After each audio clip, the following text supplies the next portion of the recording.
Dan actually met sensitive issues head on. I'll give you an example.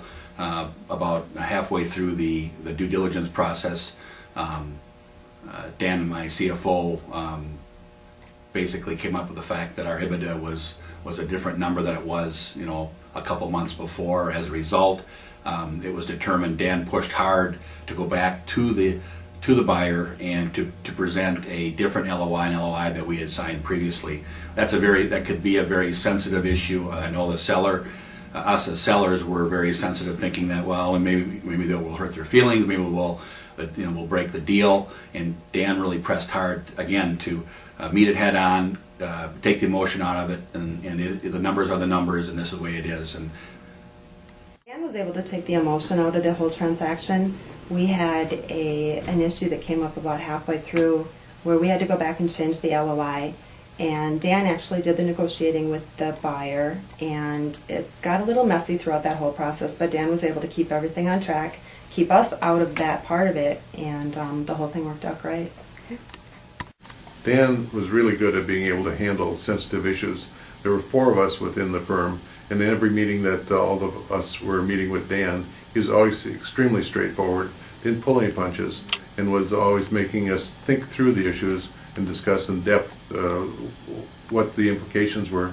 That all of us didn't have to agree, but it was important that we all agreed on the final steps that would be taken.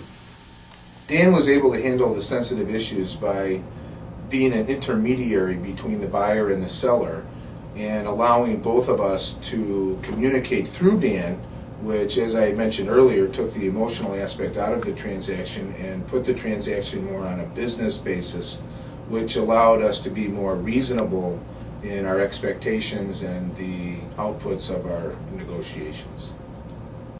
I think Dan understood both the buyer and the seller, and I felt very comfortable, and we as a business felt very comfortable knowing that Dan was a champion for the elements and the things that we were looking for in the sale, and he understood them, but at the same time was able to negotiate them equitably and fairly. Dan was very helpful in handling sensitive issues as they came up relatively frequently as we dealt with various buyers, potential buyers. And the personalities could be much different than my own, but Dan was able to find out on what common ground we could negotiate a transaction. He was also helpful on determining some of the numbers on the size of the market. Many times the marketplace is very large, and depending on how you take cuts at it, depends on how big your client thinks, his client or the potential buyer thinks the business can get.